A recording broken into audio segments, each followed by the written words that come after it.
তোমার বাবার চোখ বন্ধ হলে না বুঝবা দুনিয়া কাকে বলে। তোমার বাবার উপার্জন শেষ হয়ে গেলে না বুঝবা দুনিয়া কাকে বলে। তোমার কাঁধে যখন উপার্জনের দায়িত্ব আসবে তখন না বুঝবা দুনিয়া কাকে বলে, রোজগার কত কষ্ট। সেদিন আমি একজন লোককে দেখছি, তাকাইয়া দেখছি অনেকক্ষণ, ট্রাকের থেকে সিমেন্টের বস্তা নামাইতেছে।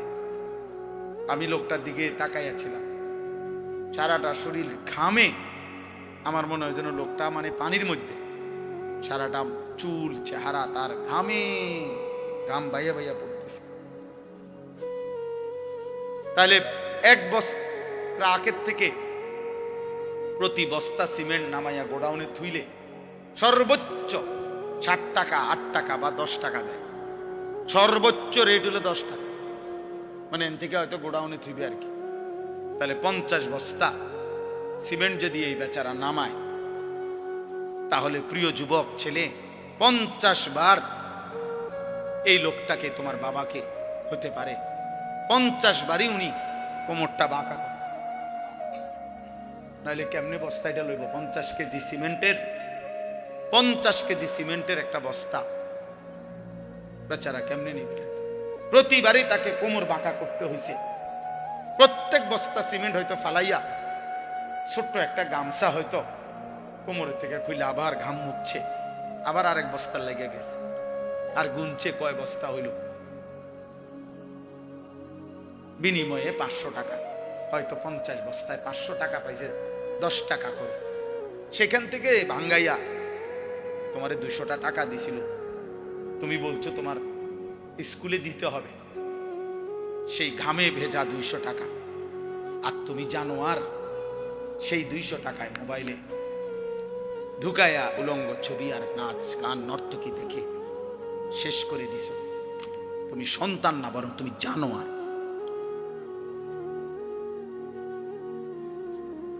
তুমি সন্তান, তুমি মানুষ না, বরং তুমি কুত্তা, তুমি জানোয়ার। তুমি জানো না তোমার বাবার এই 100টা টাকার পিছনে কতগুলো ঘাম ঝরছে, বেটা, কতগুলো ঘাম ঝরছে।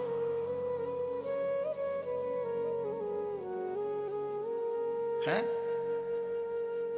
আমার আব্বা ছোটবেলায় আমরা দেখছি সারাদিন স্কুল করে আব্বা যখন আসতেন, প্রাইমারি স্কুলে মাস্টারি করতেন, মসজিদে ইমামতি। আমার আব্বার একটা বা দুইটা গেঞ্জি ছিল, গেঞ্জিগুলোর এই পাশে এই পাশে ঘামে ভিজা। তো আমার মনে আছে কোনো সময় গেঞ্জি ধুইতে দিলে আমরা ধুইতাম না, আমি প্রায় ফাটতাম না, মানে ঘামের গন্ধে বাবার গেঞ্জি ভিজা থাকত। সেখান থেকে আব্বা, আমার মনে আছে, মাস শেষে প্রতি 300 টাকা মাদ্রাসায় পাঠাইছে আমার লেগে।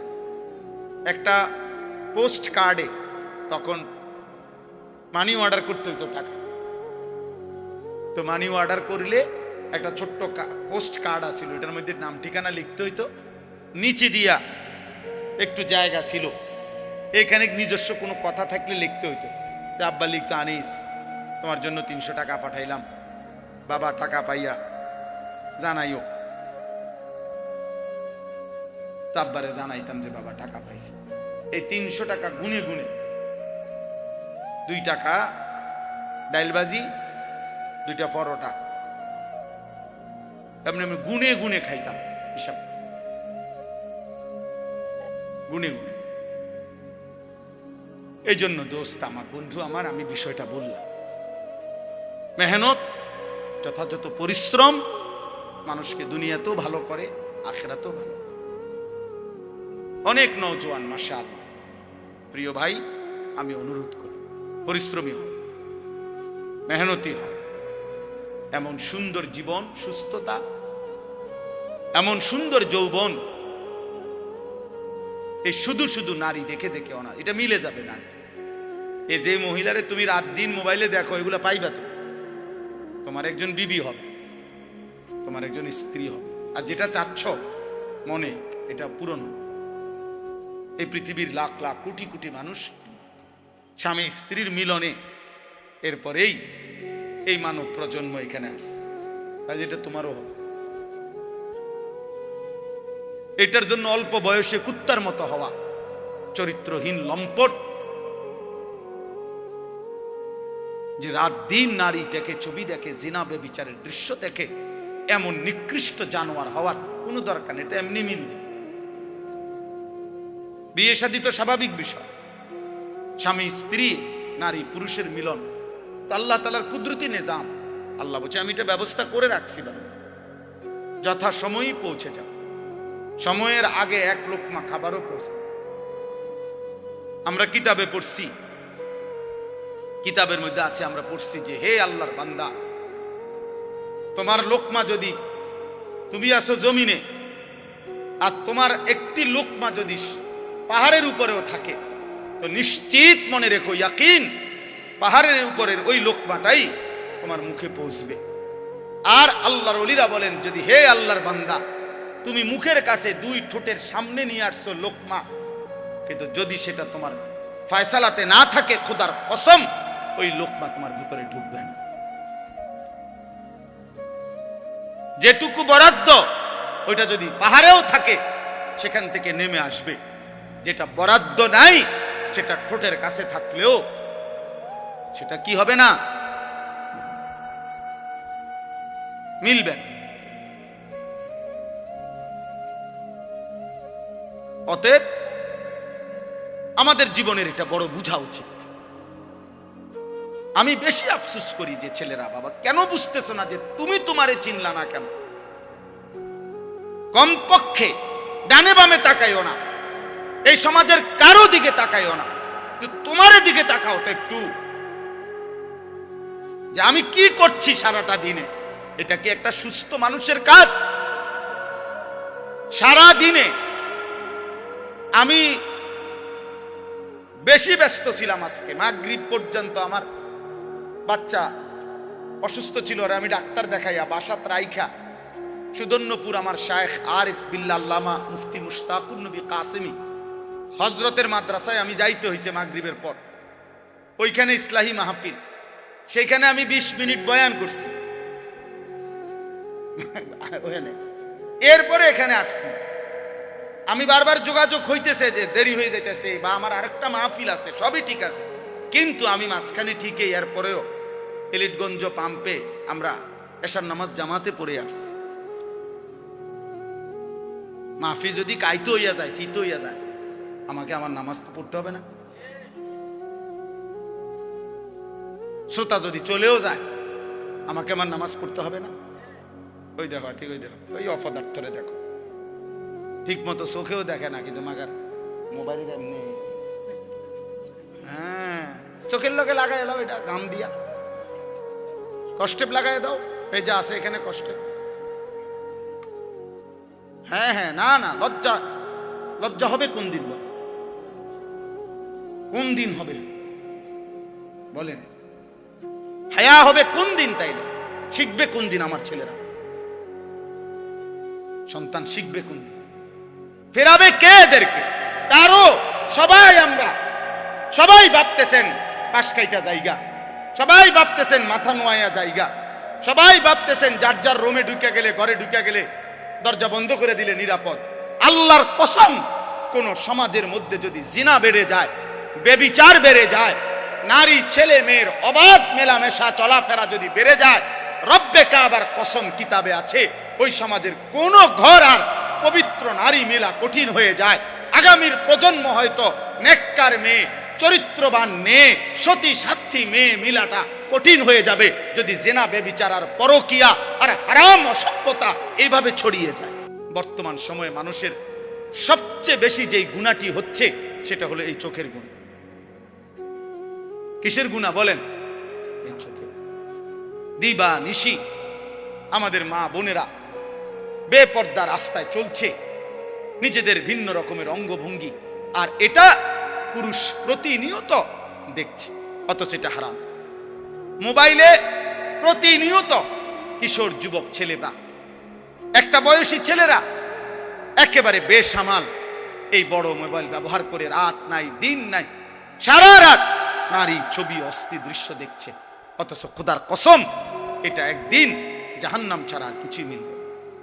আল্লাহ নবী সাল্লাল্লাহু আলাইহি সাল্লাম বলেছেন, যে ব্যক্তি কোনো নারীর সৌন্দর্য হারাম, যেটা তার দেখার অনুমতি নাই, সে দেখলো, খোদার কসম নবী বলছে কিয়ামতের দিন তার দুই চোখে সীসা জাহান্নামের আগুনে গলাইয়া এরপরে সীসা ঢেলে দেওয়া হয়, সীসা ঢেলে দেওয়া হয়, সীসা ঢেলে দেওয়া। অতএব আপনাদের কাছে অনুরোধ করছি, এই ছোট্ট কথাটা আল্লাহ তাআলা আমাদেরকে বলছেন, ইয়াগুদ্দু মিন আবসারিহিম, চোখ নামাও, চোখ। যুবক ভাই, তোমরা অনেক নওজোয়ান, মাশাআল্লাহ, প্রিয় সন্তান, নিজের উপরে দয়া করো। এই মোবাইলের অব্যাহত নেশা তোমারে ক্ষতিগ্রস্ত করবে। একদিন তুমি দুনিয়াও আগামাতা কিছুই খুঁজে পাবা না, আখেরাত আখেরাত। বয়স্ক বাবা যারা আছেন এখনো 50-60 বছর, অথচ এখনো চা দোকানে, টেলিভিশনে নাটক, সিনেমা, নর্তকীর নাচ দেখার অভ্যস্ত বা অভ্যাস আছে, আল্লাহর ওয়াস্তে চাচা ছেড়ে দেন। এটা অসভ্যতা ছাড়া এই বয়সে আরো বেশি অসভ্যতা। এই জন্য আল্লাহ নবী সাল্লাল্লাহু আলাইহি সাল্লাম স্পষ্ট বলছেন, রাগ হবেন না, নবীজি বলছেন, আল্লাহ নবী সাল্লাল্লাহু আলাইহি সাল্লাম বলছেন, হাসরের দিন আল্লাহ তাআলা ওই বান্দার দিকে তাকাবেন না, আল্লাহ তাআলা তাকে পবিত্র করবেন না, আল্লাহ তাআলা তাকে জাহান্নাম থেকে বাঁচাবেন না। এই কথা বলতে গিয়ে 1 নম্বরে যার কথা বলছে, নবীজি বলছেন যে আশ-শাইখুজ জানি, যে বুড়া ব্যভিচারী। খোদার কসম, বয়স বেশি, বয়স হয়ে গেছে, অথচ এখনো জিনাকার, ব্যভিচারী। আর চোখ দিয়ে ভিন নারী দেখলে এটাও জিনা, হাত দিয়ে ছুঁয়ে দিলে এটাও জিনা, কান দিয়ে শুনলে ভিন নারীর কথা, হারাম কথা, এটাও জিনা, অন্তর দিয়ে কল্পনা করলে এটাও জিনা, লজ্জাস্থান দিয়ে জিনা করলে এটাও জিনা, নবীজি বলছেন। অতএব আল্লাহ নবী সাল্লাল্লাহু আলাইহি সাল্লাম বলছেন, বয়স্ক হওয়ার পরেও যে জিনার অভ্যাস, হারাম নারী দেখার অভ্যাস, বাস্তবে হোক আর মোবাইলে হোক আর টেলিভিশনে হোক আর সাদওয়ানে হোক, এই বদঅভ্যাস যে ছাড়ে নাই, আল্লাহ তাআলা তার দিকে কিয়ামতের দিন তাকাবেনও না, আল্লাহ তাকে পবিত্রও করবে না, আল্লাহ তাকে জাহান্নাম থেকে বাঁচাবেও। অতএব দয়া করে জওয়ান কিংবা বৃদ্ধ এবং নারীরা যারা, পরের আয়াতে আল্লাহ বলছেন, ওয়া কুল্লিল মুমিনাত ইয়াগদুদনা মিন আবসারিহিন্না ওয়া ইয়াহফাজনা ফুরুজাহুন্না। আল্লাহ বলছে মুমিন মহিলাদেরকেও বলেন তারা যেন ভিন পুরুষ থেকে তাদের চোখ নামিয়ে রাখে এবং তারাও যেন তাদের লজ্জাস্থান হেফাজত করে। অতএব চোখ হেফাজত করা, হারাম দৃশ্য, হারাম ছবি, অশ্লীল নাচ গান, হারাম নারীর দিকে তাকানো যত মন চায়, বা যদি কলিজা ছিঁড়েও যায়, যদি কলিজা ছিঁড়েও যায়, 1000 লক্ষ বারও যদি মন চায়, প্রিয় যুবক আমার, নওজওয়ান সাথী আমার, প্রিয় ভাই আমার, বন্ধু আমার, মুসলমানের সন্তান, তুমি ফিরে আসো। আমি এক বন্ধু অনুরোধ করলাম, এতে করে লাভ কি হবে? যালিকা আজকা লাহুম। কোরআনের এই আয়াতে আল্লাহ বলেন, যদি কেউ এই 2টি কাজ করে, 1 চোখ হেফাজত করে, 2 লজ্জাস্থান হেফাজত করে, আল্লাহ বলেন আমি ওয়াদা দিলাম, আমি তার অন্তর 100 শতভাগ আমি তার দিল পবিত্র করে দেব, 100 ভাগ পবিত্র। ইন্নাল্লাহা খাবীরুম বিমা ইয়াসনাউন। আল্লাহ বলে, বান্দা যখন তোমরা যাই করো না কেন, যেভাবেই করো না কেন, একাকী কিংবা লুকিয়ে, রাতের আধারে কিংবা গভীর রজনীতে, ইয়ারফোন লাগাইয়া কিংবা লাইট নিবাইয়া, দরজা বন্ধ করে কিংবা সিটকারি লাগাইয়া, রাতের গভীরে কিংবা পাহাড়ের জঙ্গলে কিংবা পাহাড়ের চূড়ায় কিংবা জঙ্গলের গভীরে কিংবা 7 তবক জমিনের নিচে কিংবা 7 আসমানের ঊর্ধ্বে, যেখানেই যা করো না কেন, আমি খবর রাখি, খবর রাখি, আমি দেখি বান্দা, আমি দেখি বান্দা, আমি দেখি। গোবর থেকে দুর্গন্ধই বের হবে, গোলাপ ফুল থেকে সুঘ্রাণই বের হবে। অতএব রাস্তা রাস্তায় ঘুরতো যেই মেয়ে, বিবাহের আগে কোনো না কোনো ছেলের সাথে হারাম কোনো সম্পর্ক করত যে মেয়ে, আল্লাহর কসম ওই অপবিত্র মেয়ে থেকে পবিত্র কিছু আশা করা যাবে না। এই গোবর থেকে দুর্গন্ধই বের হবে, এই গোবর থেকে দুর্গন্ধই বের হবে।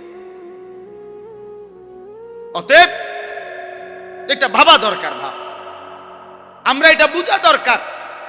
আমাদের প্রজন্মের হেফাজত দরকার। একটি সমাজের মধ্যে সবচেয়ে বড় সম্পদ, একটি ঘরের সবচেয়ে বড় সম্পদ, একজন বাবার সবচেয়ে বড় সম্পদ তার স্ত্রী সন্তান। খাট যত দামি হোক দোস্ত, 20 বছর পরে এই খাট ওই ঘরে থাকবে না। পৃথিবীর সবচেয়ে মজবুত কাঠ দিয়েও যদি সোফা বানায় 5 বছর লাগবে না, এটার বার্নিশ উঠে যাবে 3 বছর 4 বছরের ভিতরে। পরবর্তী 20 বছরের ভিতরে ওই ফার্নিচারের নাম গন্ধ ঘরে পাওয়া যাবে না, কারণ এর পরে আরো বহু লেটেস্ট মডেল পৃথিবীতে আসছে, যার কারণে ইডি হালাই দিছে। বুঝেন নাই কথা? এটা মসজিদে যে আগে মোজাইক হইতো, আমি তো দেখছি ছোটবেলা, মেশিন দিয়া ছোট ছোট ছোট গুড়া গুড়া পাথরের গুড়া মোজাইক করতো। আর এগুলার মোজাইক আগে ছোট ছোট এলো মেলো পাথরের কঙ্কর, ছোট ছোট পিচি পিচি পিচি না মোজাইক দেখছেন না? কই এখন আসেনি এগুলা। মোজাইক ভাঙ্গা টাইলস লাগা, মানে এমন মসজিদ যেখানে আগে মোজাইক ছিল, কয় না এটি ওনার ভাল লাগে না, আরে উড়াও এটি উড়াও, টাইলস পুরা বসি টাইলস করো, টাইলস করো। পুরাতন গ্রিল বদলাইয়া SS5 এর দরজা গ্রিল লাগানো হয় কিনা বলে?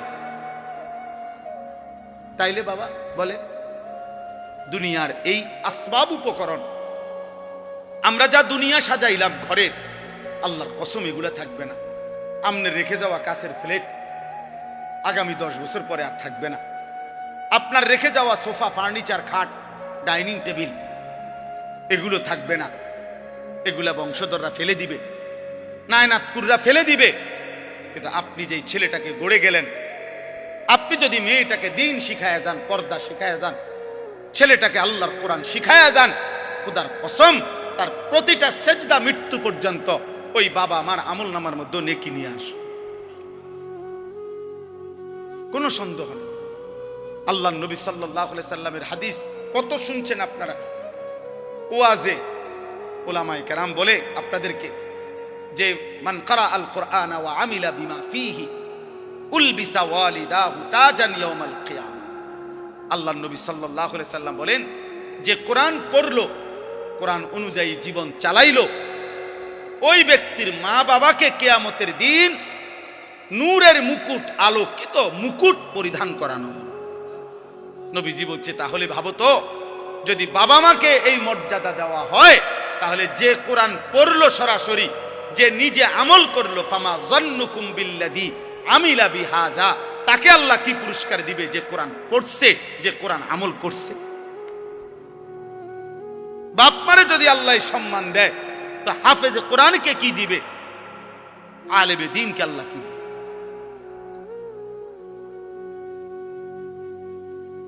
এজন্য প্রিয় ভাই, প্রিয় বাবা, সবাই মিলে গুনাহ ছাড়েন। আমার মূল বক্তব্য আজকে এতটুকু, গুনাহ ছেড়ে দিতে হবে। আখিরাত যদি পাইতে হয়, জাহান্নাম থেকে বাঁচতে হলেও গুনাহ ছেড়ে দেওয়া জরুরি, জান্নাতে প্রবেশ করতে হলেও গুনাহ ছেড়ে দেওয়া জরুরি। এক মুমিনের ডিউটি দুইটা, একজন মুসলমানের জীবনের 24 ঘন্টা কাজ দুইটা। এক, গুনাহ বর্জন করা, 2, আদেশ পালন করা। খালাস, এরই নাম জীবন, এরই নাম মুসলমান, এরই নাম তাকওয়া, এর পিছনেই জান্নাত। উইদ্দাত লিল মুত্তাকিন, রব্বুল আলামিন বলে জান্নাত বানানোই হয়েছে মুত্তাকিদের জন্য। আর মুত্তাকি বলেই তাকে ওই মুমিনকে, যে মুমিন প্রথমত গুনাহ বর্জন করে, দ্বিতীয়ত আদেশ পালন করে। আদেশ পালন করে, সতর খোলা রাখা। মনে করেন কারো নাভি থেকে হাঁটুর নিচ পর্যন্ত, এটা হলো সতর পুরুষের, এটা খোলা রাখা গুনাহ না নেকি? কথা বলেন। একজন মনে করেন এখন নামাজের ওয়াক্ত, নামাজ আদায় করা, এটা গুনাহ না নেকি? নেকি, বুঝেন নাই? নামাজ আদায় করা কি নেকি? সতর ঢাকা মানে সতর খোলা রাখা, এটা কি? গুনাহ। এ শরীয়তের মাসআলা হইল যে এক্ষেত্রে কোনটা আগে ফরজ? ফরজ হইলে আগে সতর ঢাকা ফরজ, এরপরে নামাজ পড়া। হিসাব বুঝছেন? নামাজের বাহিরে যেই ফরজগুলা, এর মধ্যে একটা কি আছে? তাহলে বুঝা গেল আগে তুমি এই গুনাহটা আগে কি করতে হবে? সরাইতে হবে, সতর ঢাকা, এরপরে সেজদা দিতে, এরপরে সেজদা দিতে। আগে সুদের থেকে বাঁচা জরুরি, এরপরে দান সদকা উপকার। আগে কিস্তির থেকে বাঁচা জরুরি, এরপরে দান সদকা করা উপকার। আগে লোন থেকে বাঁচা জরুরি, এরপরে দান সদকা করা উপকার। মসজিদে টাকা না দিছেন 30,000, কিন্তু 30 লাখ টাকা দিয়ে আপনি সুদের ব্যবসা করেন। এই বাটফার, পীর সওয়াব হারামখোর, সওয়াব কিসের? আবার সওয়াব তোমার আব্বাই দেয়। সুদখোরের 1 টাকায় কোনো নেকি হয় না, 1 টাকায়ও না। ফ্যান হয় নেকি হয় না, টাইলস হয় নেকি হয় না। নেকি ইমাম সাহেব দেয় না, ইমাম সাহেব শিক্ষা দিলে হইতো না। মাহফিলের বক্তা যদি একারে জনাব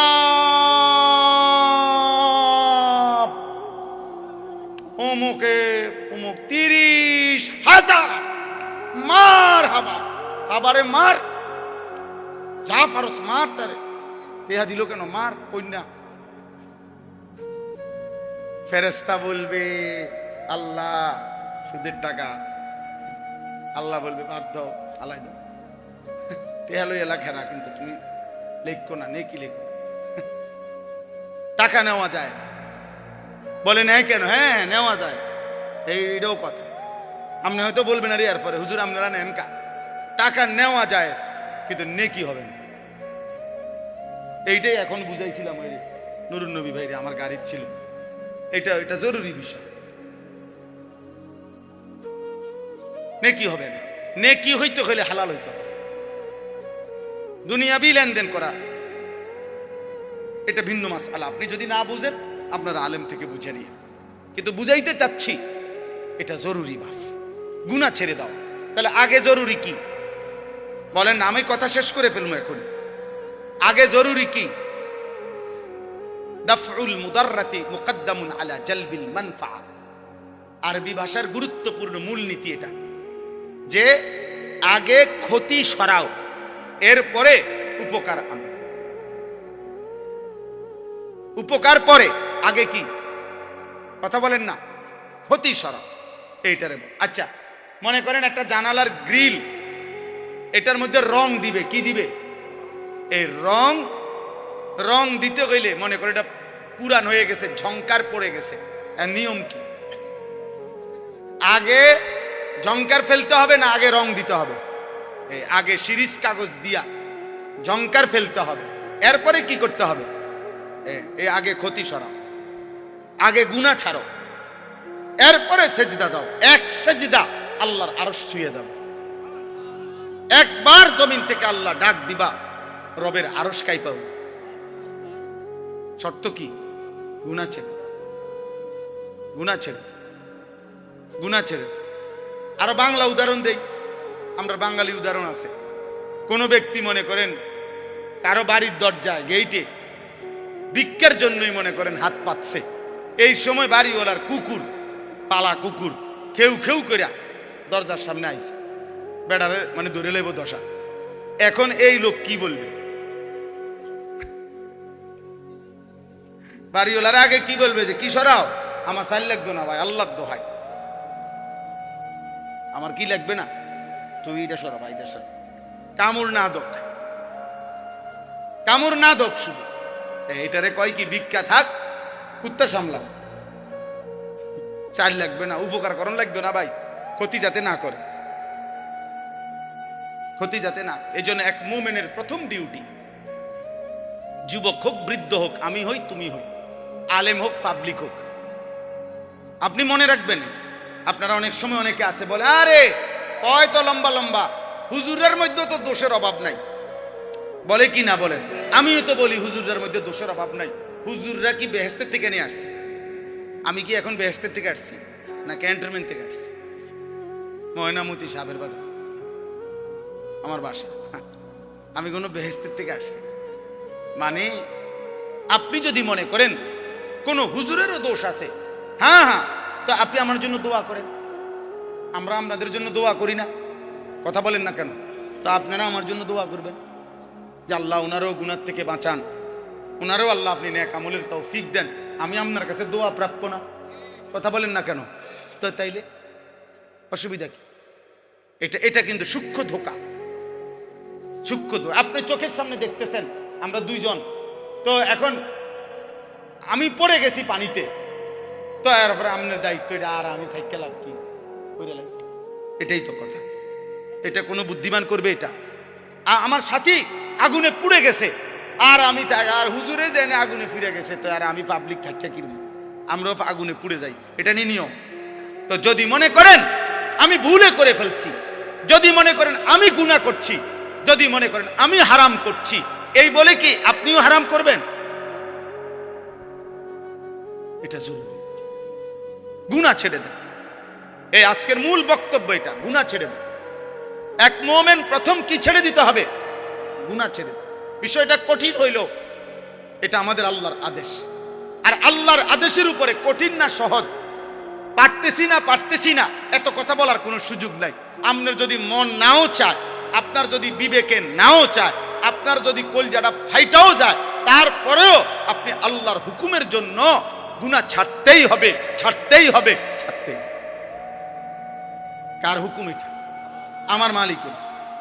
বসে আদেশ করছে, অতএব অনেক সময় অনেক কাজ ভাল লাগতেছে না, তারপরও অধীনস্থ কর্মকর্তা তার বসের আদেশ মন না চাইলেও পালন করতে হবে।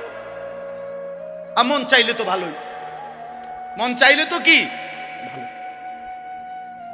এটা জরুরি বিষয়। এজন্য গুনাহ ছেড়ে দাও, গুনাহ ছেড়ে দাও। তাকওয়ার প্রথম অর্থ গুনাহ বর্জন, দ্বিতীয় অর্থ আদেশ পালন। আর আল্লাহ এটাই বলছি, ইয়া আইয়ুহাল্লাযীনা আমানুত্তাকুল্লাহ, ইয়া আইয়ুহাল্লাযীনা আমানুত্তাকুল্লাহ। কোরআনুল কারীমে প্রায় 7 বার এই কথাইটা আল্লাহ বলছে, হে ঈমানদার, ইত্তাকুল্লাহ, ইত্তাকুল্লাহ, ইত্তাকুল্লাহ, ইত্তাকুল্লাহ, ইত্তাকুল্লাহ, ইত্তাকুল্লাহ, ইত্তাকুল্লাহ। হে আল্লাহর বান্দা, হে মুমিন, আল্লাহকে ভয় করো, আল্লাহকে ভয় করো, আল্লাহকে ভয় করো। আর তাফসীরের মধ্যে লিখছে, যদি প্রশ্ন করেন যে হুজুর আল্লাহকে ভয় করা মানে কি, আল্লাহকে ভয় করার প্রথম অর্থ গুনাহ ছেড়ে দেওয়া, দ্বিতীয় অর্থ আদেশগুলো পালন করা। আগে গুনাহ ছেড়ে দাও, আগে গুনাহ ছেড়ে দাও। ওয়াদারু যাহিরাল ইসমি ওয়া বাতিনা। আল্লাহ বলছে প্রকাশ্য গোপন সব গুনাহ ছেড়ে দাও। নবীজি বলছেন, রাসূলুল্লাহ সাল্লাল্লাহু আলাইহি ওয়াসাল্লাম বলছেন, ইয়াকুম ওয়াল কাযিব, মিথ্যা বলা ছেড়ে দাও। আলাইকুম বিসসিদক, নবীজি বলছে সত্য বলাকে জীবনের জন্য গ্রহণ করে নাও।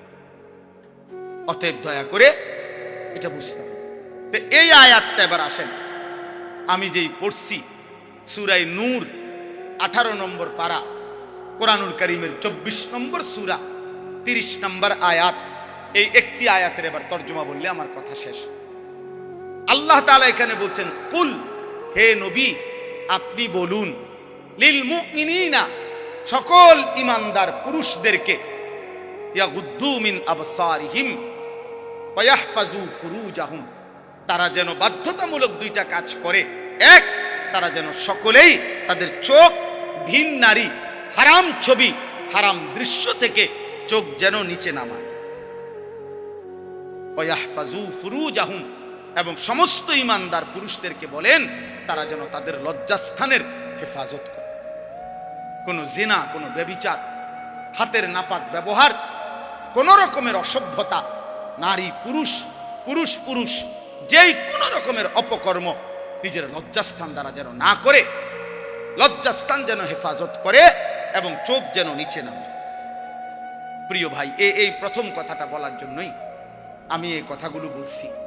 আজকের সময়ের বিবেকবান যারা, দিন নিয়ে যারা ভাবে, মানুষকে নিয়ে যারা ভাবে, এরকম বিবেকবান বিচক্ষণ বুজুর্গ আল্লাহওয়ালা ওলামায়ে কেরামের মূল বক্তব্য হলো, বর্তমান সময়ে মানুষের সবচেয়ে বেশি যেই গুনাহটি হচ্ছে সেটা হলো এই চোখের গুনাহ।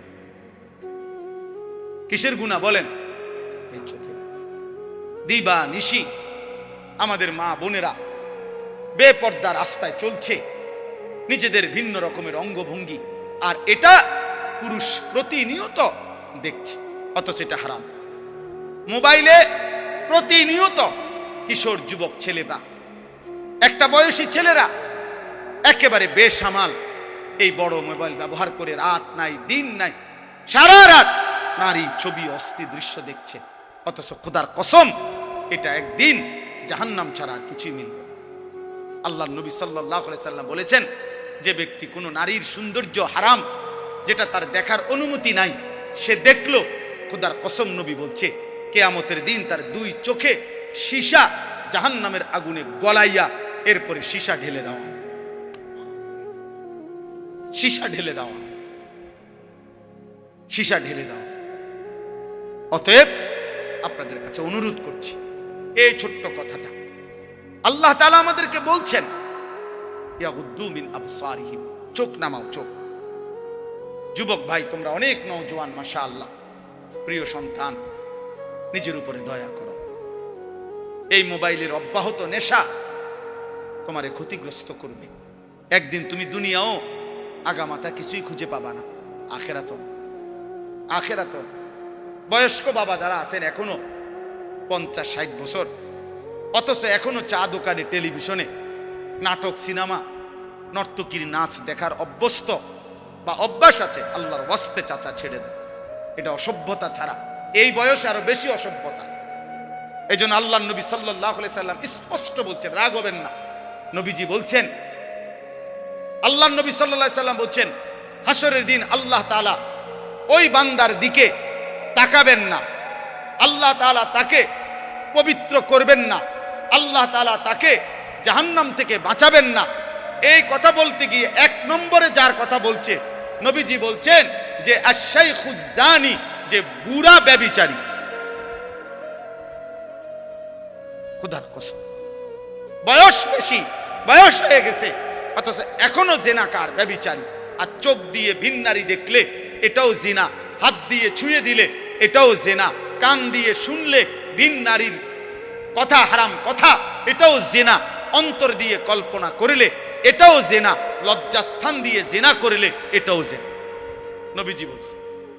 অতএব আল্লাহর নবী সাল্লাল্লাহু আলাইহি সাল্লাম বলছেন, বয়স্ক হওয়ার পরেও যে জিনার অভ্যাস, হারাম নারী দেখার অভ্যাস, বাস্তবে হোক আর মোবাইলে হোক আর টেলিভিশনে হোক আর সাদওয়ানে হোক, এই বদঅভ্যাস যে ছাড়ে নাই, আল্লাহ তাআলা তার দিকে কিয়ামতের দিন তাকাবেনও না, আল্লাহ তাকে পবিত্রও করবে না, আল্লাহ তাকে জাহান্নাম থেকে বাঁচাবেও।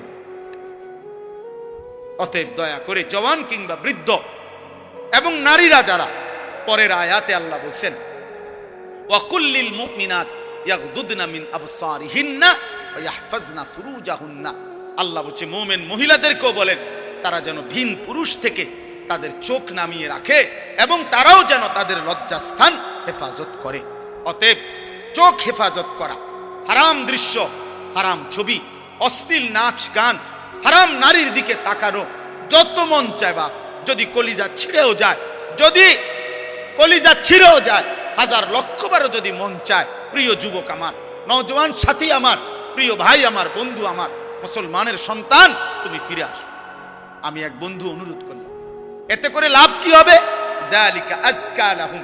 কোরআনের এই আয়াতে আল্লাহ বলেন, যদি কেউ এই 2টি কাজ করে, 1 চোখ হেফাজত করে, 2 লজ্জাস্থান হেফাজত করে, আল্লাহ বলেন আমি ওয়াদা দিলাম, আমি তার অন্তর 100 শতভাগ আমি তার দিল পবিত্র করে দেব, 100 পবিত্র। ইন্নাল্লাহা খাবীরুম বিমা ইয়াসনাউন। আল্লাহ বলে, বান্দা, যখন তোমরা যাই করো না কেন, যেভাবেই করো না কেন, একাকী কিংবা লুকিয়ে, রাতের আঁধারে কিংবা গভীর রজনীতে, ইয়ারফোন লাগাইয়া কিংবা লাইট নিবাইয়া, দরজা বন্ধ করে কিংবা সিটকারি লাগাইয়া, রাতের গভীরে কিংবা পাহাড়ের জঙ্গলে কিংবা পাহাড়ের চূড়ায় কিংবা জঙ্গলের গভীরে কিংবা 7 তবক জমিনের নিচে কিংবা 7 আসমানের ঊর্ধ্বে, যেখানেই যা করো না কেন, আমি খবর রাখি, খবর রাখি, আমি দেখি বান্দা, আমি দেখি বান্দা, আমি দেখি। অতএব দোস্ত আমার, আল্লাহকে আড়াল করা সম্ভব? আল্লাহকে ফাঁকি দেওয়া সম্ভব? আল্লাহ তাআলার দৃষ্টির আড়ালে যাওয়া সম্ভব? অতএব এইটুকুই সবক। আমরা যদি ইমানদার হই, আমরা যদি মুমিন হই, তাহলে আমাদের নারী, আমাদের পুরুষ, আমাদের কিশোর, আমাদের যুবক, আমাদের মা, আমাদের বোন, আমাদের স্ত্রী, আমি হুজুর, আপনি পাবলিক, আমরা সবার দায়িত্ব চোখ হেফাজত করা। কি হেফাজত করা? কারণ চোখ হারাম নারী দেখা গুনাহ কিনা? বলেন না কেন? অতএব এই গুনাহ ছিল। আল্লাহ তাআলা আমাদেরকে তৌফিক দেন, কবুল করেন। আমিন। বিবাহ একটি সম্পর্ক, বিবাহ একটি ইবাদত। ইবাদত কিনা কথা বলেন? আল্লাহ কোরআনে বলছে ফানকিহু, তোমরা বিবাহ করো। তো যেটা আল্লাহর হুকুম এটা ইবাদত কিনা? নবীজি সাল্লাল্লাহু আলাইহি সাল্লাম বলছে আন-নিকাহু মিন সুন্নতি, বিবাহ আমি রাসূলের সুন্নাত। তো যেটা নবীর সুন্নাত এটা উৎসব নাকি ইবাদত? এটা ফুর্তি নাকি ইবাদত? নবীর সুন্নত এটা ফুর্তি নাকি ইবাদত? তাহলে বিবাহ কি? ইবাদত। আল্লাহর হুকুম এ কারণেও ইবাদত, নবীর সুন্নাত এ কারণেও ইবাদত। ইবাদত ইবাদত এক। দুই নাম্বার, বিবাহ মানে একটি ছেলে মেয়ের এই সম্পর্ক শুধু উপভোগের সম্পর্ক নয়, বরং এই স্বামী স্ত্রী মানে এখান থেকে কিয়ামত পর্যন্ত একটি প্রজন্ম। আমার দাদা দাদির মিলনে আমার বাবা, মা বাবার মিলনে আমি, আমার স্ত্রীর পরে আমার সন্তান। তাইলে এইভাবে এটা একটা সিরিয়াল, এটা একটা সিরিয়াল। আমার দাদা 5 ওয়াক্ত নামাজ পড়ছেন রমজান মাসে, পুরা রমজানে মসজিদে ছিলেন, শেষ 10 দিন এতেকাফ করছেন। ঈদের চাঁদ উঠছে,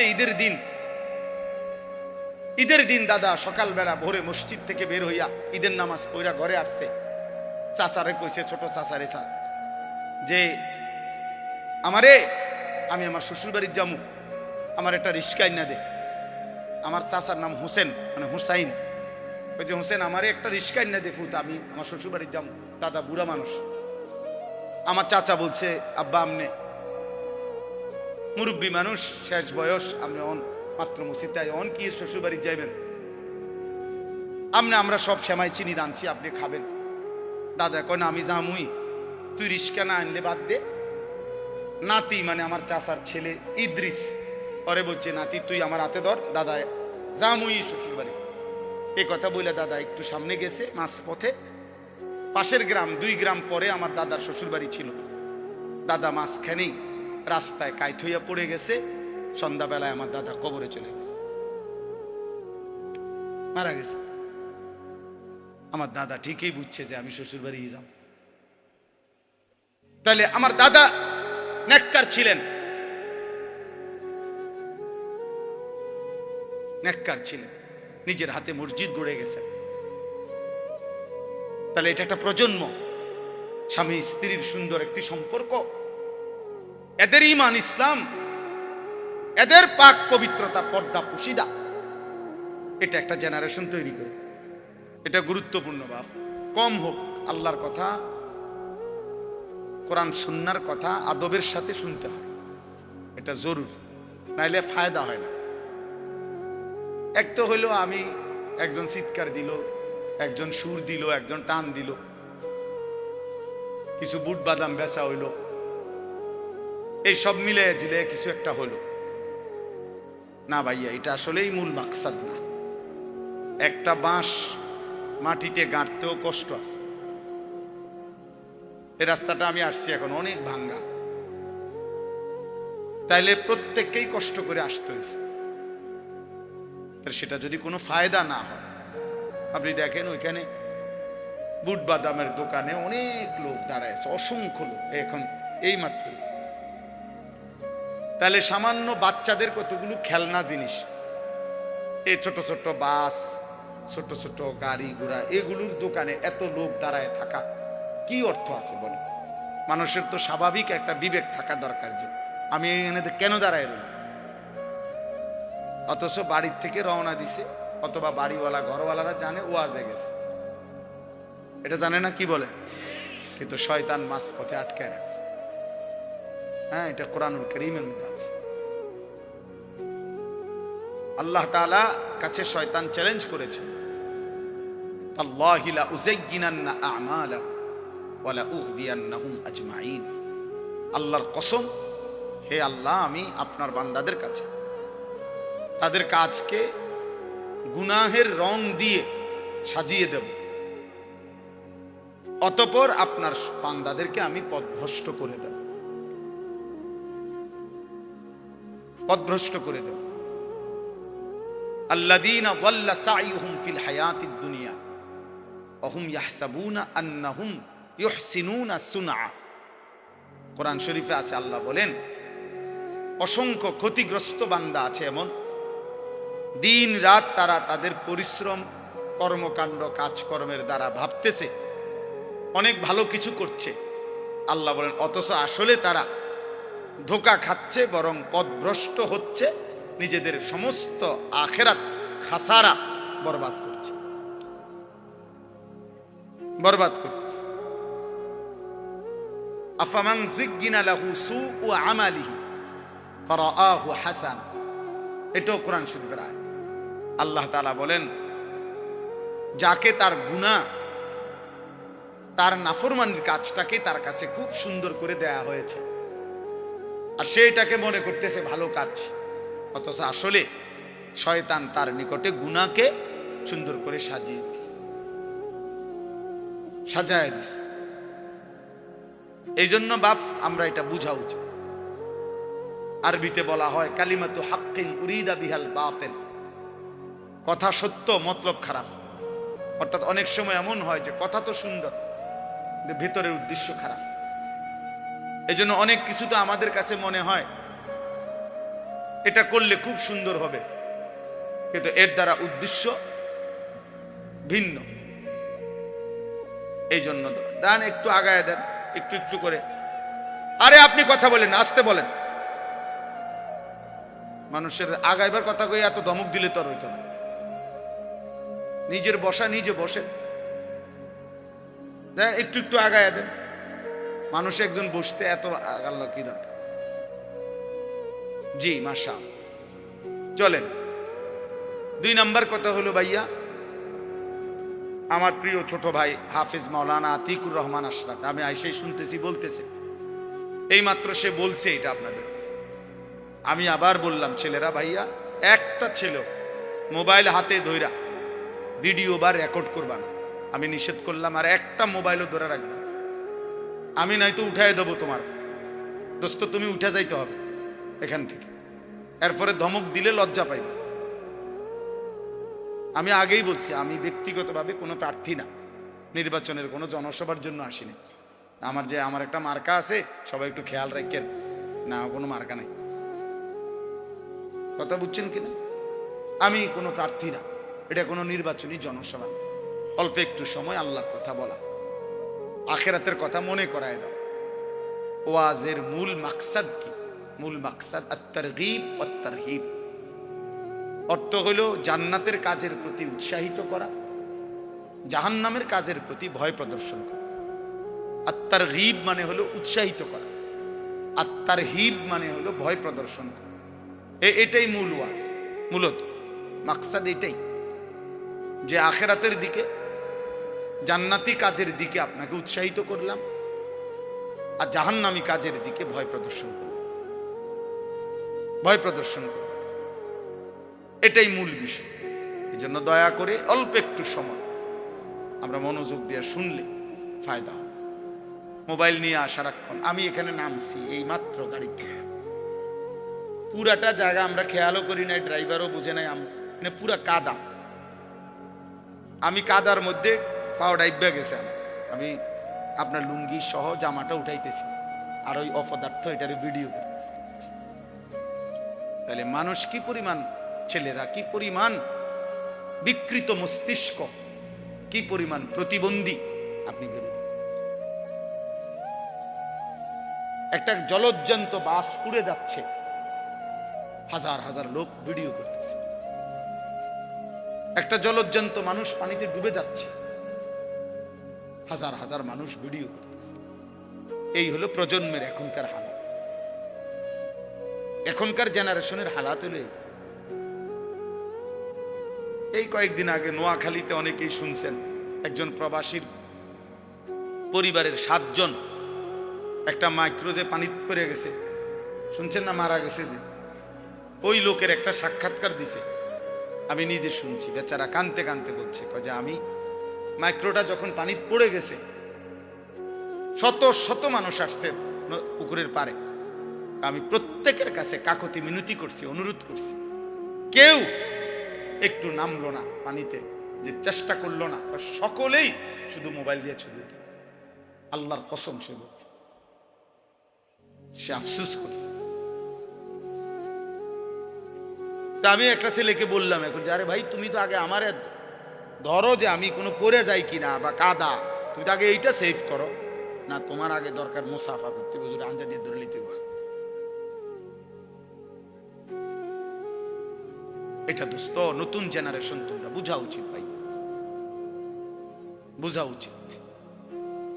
একটা মোবাইল যদি জীবনের সবকিছু হয়ে যায় 24 ঘন্টা, এই জীবন সামনে আগাবে না। আখেরাত তো পরের বিষয় ধরলাম, দুনিয়াও বেশি দিন টিকবে, দুনিয়াও বেশি দিন টিকবে। গাফলত কোনো মানুষকে, গাফেল মানুষ দুনিয়াতেও কোনো উন্নতি করতে পারে না, আখেরাতেও না।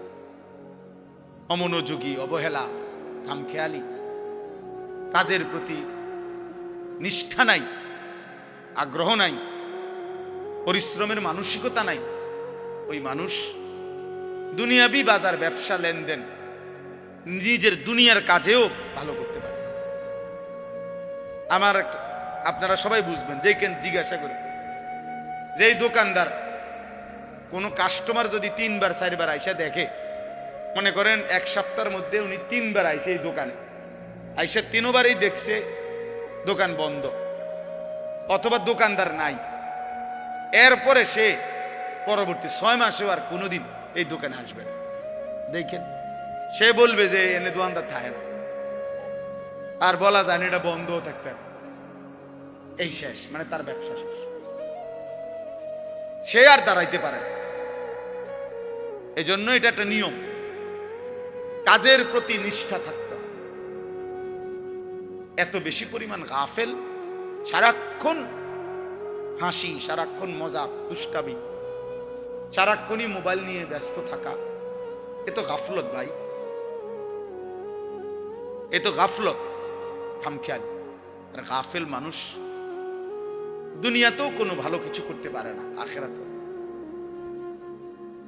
ও আপনাদেরকে হঠাৎ আমি শুনলাম শুনাইতেছে আমার ওয়াজের 21 বছরের কথা। আমার 21 বছর এক এক দিন আমি কেমনে পার করছি এক মালিক যা।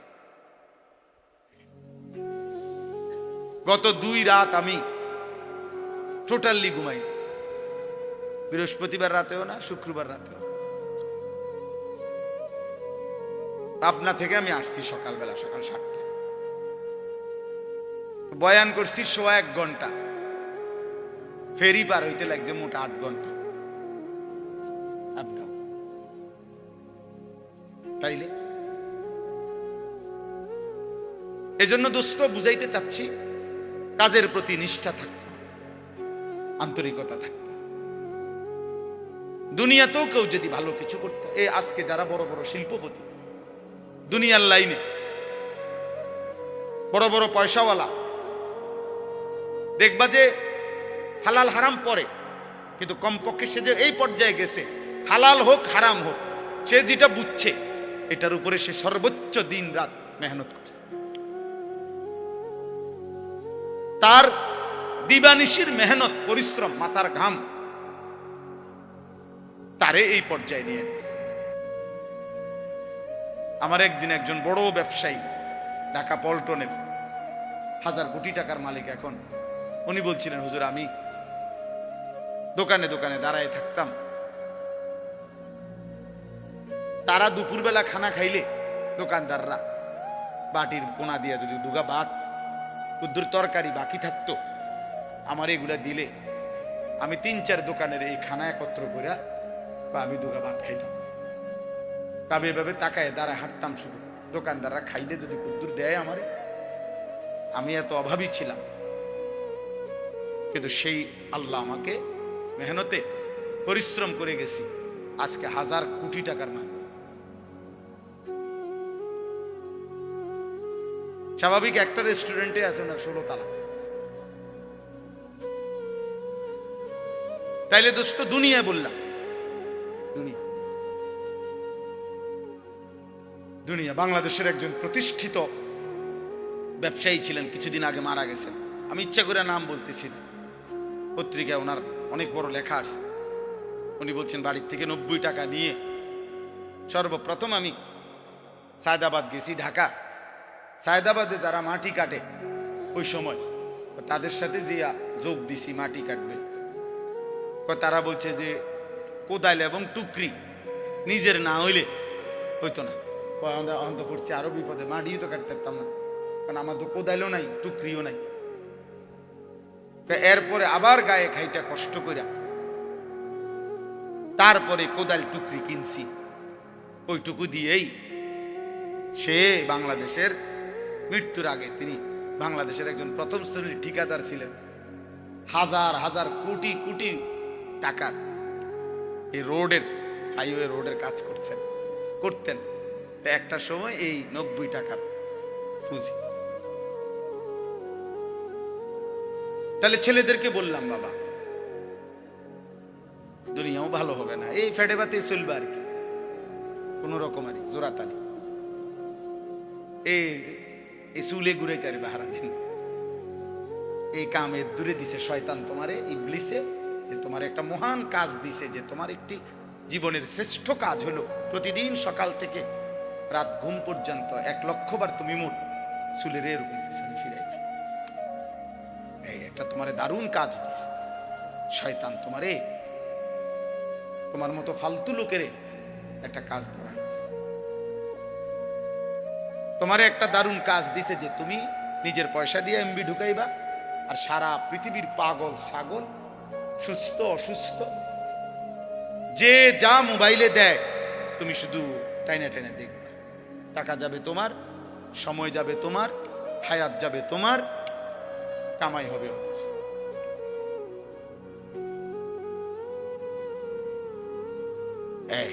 তোমারে বুদ্ধি দিয়ে দিছে যে যেমনে পারো টাকা ব্যবস্থা করবে তুমি বাপের টাকা চুরি করো, নয়তো মায়ের টাকা চুরি করো, নয়তো স্কুলের টিফিনের টাকা বাঁচায় রাখো, নয়তো যেভাবে পারো। নারী তোমাকে দেখতেই হবে, উলঙ্গ ছবি তোমাকে দেখতেই হবে, হারাম ছবি তোমাকে দেখতেই হবে, অসৎ বন্ধুদের আড্ডা দিতেই হবে, আড্ডা দিতেই হবে। আল্লাহ আমাদেরকে হেফাজত করেন। এজন্য আমি সবাইকে বললাম, গাফলত অনেক বড় অভিশাপ, মানে খামখেয়ালি আর কি, অবহেলা, জীবনটাকে অনাদরে অবহেলায় নষ্ট করে দেয়। বরং বুদ্ধিমান বিবেকবান ব্যক্তি পরিশ্রমী হয়। মানুষকে আল্লাহ তাআলা বলেছেন, লাকাদ খালাকনাল ইনসানা ফি কাবাদ। 3টা কসম করে আল্লাহ বলছেন যে আমি মানুষের সৃষ্টির মধ্যে আমি আল্লাহ পরিশ্রম করার, মেহনত করার যোগ্যতা দিয়েই, মানসিকতা দিয়েই আমি সৃষ্টি করেছি। এই ফি কাবাদ অর্থ আমি আল্লাহ তাআলা মানুষকে মেহনত করার মানসিকতা, যোগ্যতা দিয়েই লাকাদ খালাকনাল ইনসানা, আমি মানুষকে সৃষ্টি করেছি। এজন্য সব ছেলেকে বললাম, এই ভূমিকা ছাড়াই কথা শেষ।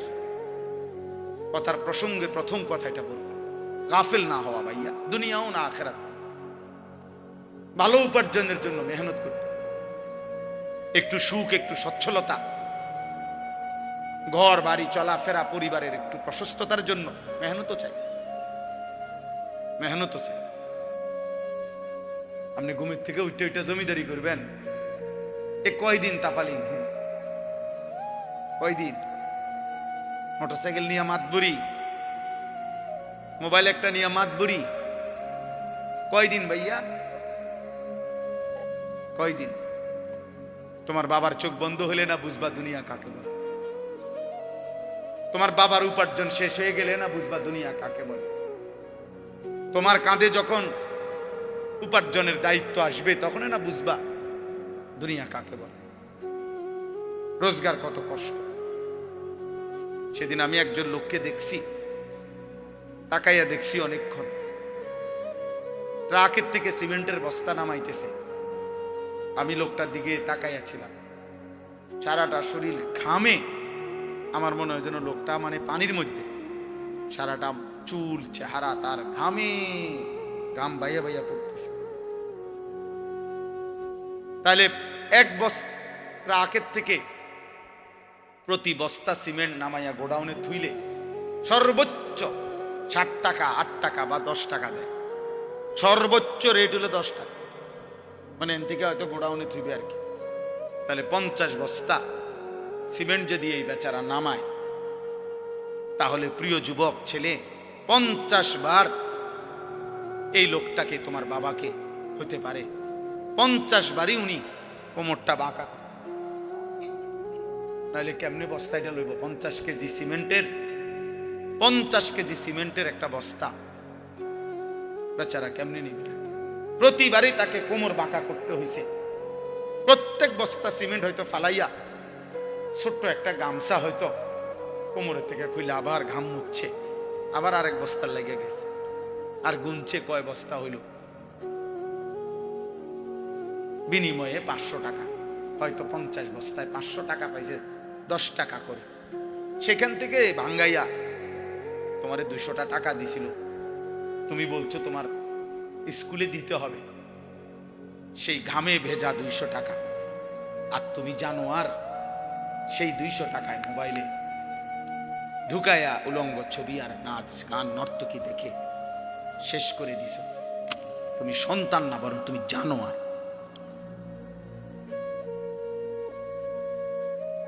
তুমি সন্তান, তুমি মানুষ না, বরং তুমি কুত্তা, তুমি জানো আর। তুমি জানো না তোমার বাবার এই 100টা টাকার পিছনে কতগুলো ঘাম ঝরছে, কতগুলো ঘাম ঝরছে।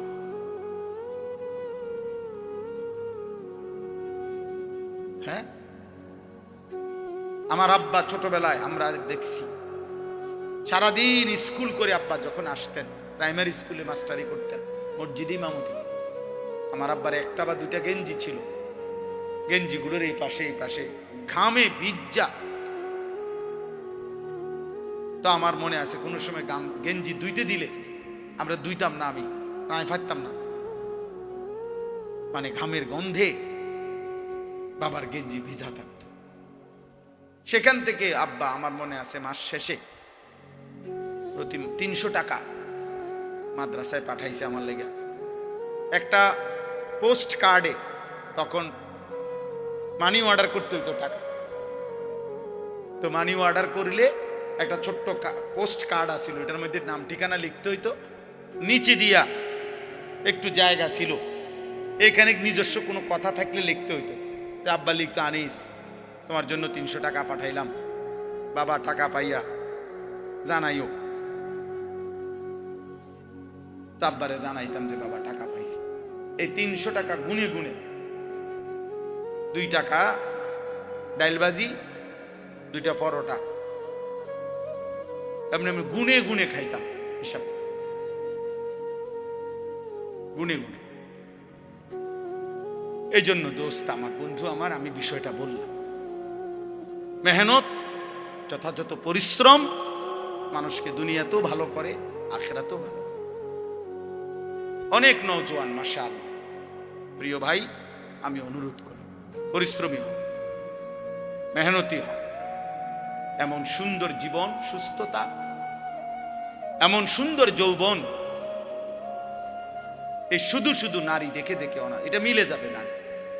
এই যে মহিলারে তুমি রাত দিন মোবাইলে দেখো, এগুলা পাইবা তুমি, তোমার একজন বিবি হবে, তোমার একজন স্ত্রী হবে। আর যেটা চাচ্ছ মনে, এটা পূরণ।